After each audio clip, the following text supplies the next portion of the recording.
ഉൽപ്പത്തി അദ്ധ്യായം 33. അനന്തരം യാക്കോബ് തലപൊക്കി നോക്കി. ഏശാവും അവനോട് കൂടെ 400 ആളും വരുന്നത് കണ്ടു. തൻ്റെ മക്കളെ ലേയായുടെ അടുക്കലും റാഹേലിൻ്റെ അടുക്കലും 2 ദാസിമാരുടെ അടുക്കലും വിഭാഗിച്ചു നിർത്തി. അവൻ ദാസിമാരെയും അവരുടെ മക്കളെയും മുൻപായും ലേയായെയും അവളുടെ മക്കളെയും പിന്നാലെയും റാഹേലിനെയും യോസേഫിനെയും ഒടുക്കമായും നിർത്തി.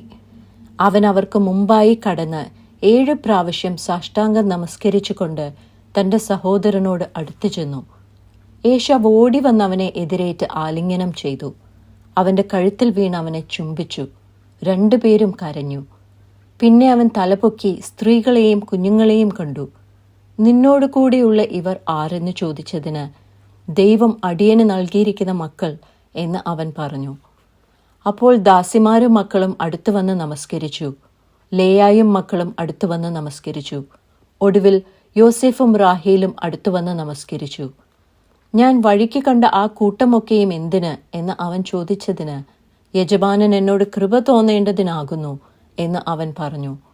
അതിന് ഏശാവ്, സഹോദര, എനിക്ക് വേണ്ടുന്നതുണ്ട്, നിനക്കുള്ളത് നിനക്കിരിക്കട്ടെ എന്ന് പറഞ്ഞു. അതിന് യാക്കോബ്, അങ്ങനെയല്ല, എന്നോട് കൃപയുണ്ടെങ്കിൽ എൻ്റെ സമ്മാനം എൻ്റെ കയ്യിൽ നിന്ന് വാങ്ങണമേ. ദൈവത്തിൻ്റെ മുഖം കാണുന്നത് പോലെ ഞാൻ നിന്റെ മുഖം കാണുകയും നിനക്ക് എന്നോട് ദയ തോന്നുകയും ചെയ്തുവല്ലോ. ഞാൻ അയച്ചിരിക്കുന്ന കാഴ്ച വാങ്ങണമേ. ദൈവം എന്നോട് കൃപ ചെയ്തിരിക്കുന്നു, എനിക്ക് വേണ്ടുവോളമുണ്ട് എന്ന് പറഞ്ഞ് അവനെ നിർബന്ധിച്ചു. അങ്ങനെ അവൻ അത് വാങ്ങി. പിന്നെ അവൻ, നാം പ്രയാണം ചെയ്തു പോക, ഞാൻ നിനക്ക് മുമ്പായി നടക്കാം എന്ന് പറഞ്ഞു. അതിന് അവൻ അവനോട്, കുട്ടികൾ നന്നായി ഇളയവർ എന്നും കറവുള്ള ആടുകളും കന്നുകാലികളും കൂടെയുണ്ടെന്നും യജമാനൻ അറിയുന്നുവല്ലോ. അവയെ ഒരു ദിവസം അധികമായി ഓടിച്ചാൽ കൂട്ടമെല്ലാം ചത്തുപോകും. യജമാനൻ അടിയന് മുമ്പായി പോയാലും എൻ്റെ കൂടെയുള്ള കന്നുകാലികളുടെയും കുഞ്ഞുങ്ങളുടെയും പ്രാപ്തിക്കൊത്തവണ്ണം ഞാൻ സാവധാനത്തിൽ അവയെ നടത്തിക്കൊണ്ട് സെയീരിൽ യജമാനന്റെ അടുക്കൽ വന്നുകൊള്ളാം എന്ന് പറഞ്ഞു. എൻ്റെ ആളുകളിൽ ചിലരെ ഞാൻ നിന്റെ അടുക്കൽ നിർത്തട്ടെ എന്ന് ഏശാവ് പറഞ്ഞതിന്, എന്തിന്, യജമാനന്റെ കൃപയുണ്ടായാൽ മതി എന്ന് അവൻ പറഞ്ഞു. അങ്ങനെ ഏശാവ് അന്ന് തൻ്റെ വഴിക്ക് സെയീരിലേക്ക് മടങ്ങിപ്പോയി.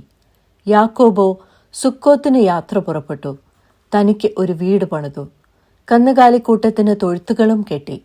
അതുകൊണ്ട് ആ സ്ഥലത്തിന് സുക്കോത്ത് എന്നു പേർ പറയുന്നു. യാക്കോബ് പദൻ അരാമിൽ നിന്ന് വന്ന ശേഷം കനാൻ ദേശത്തിലെ ഷേഖേം പട്ടണത്തിൽ സമാധാനത്തോടെ എത്തി പട്ടണത്തിനരികെ പാളയമടിച്ചു. താൻ കൂടാരമടിച്ച നിലം ഷെഖേമിന്റെ അപ്പനായ ഹമോരിന്റെ പുത്രന്മാരോട് 100 വെള്ളിക്കാശിന് വാങ്ങി.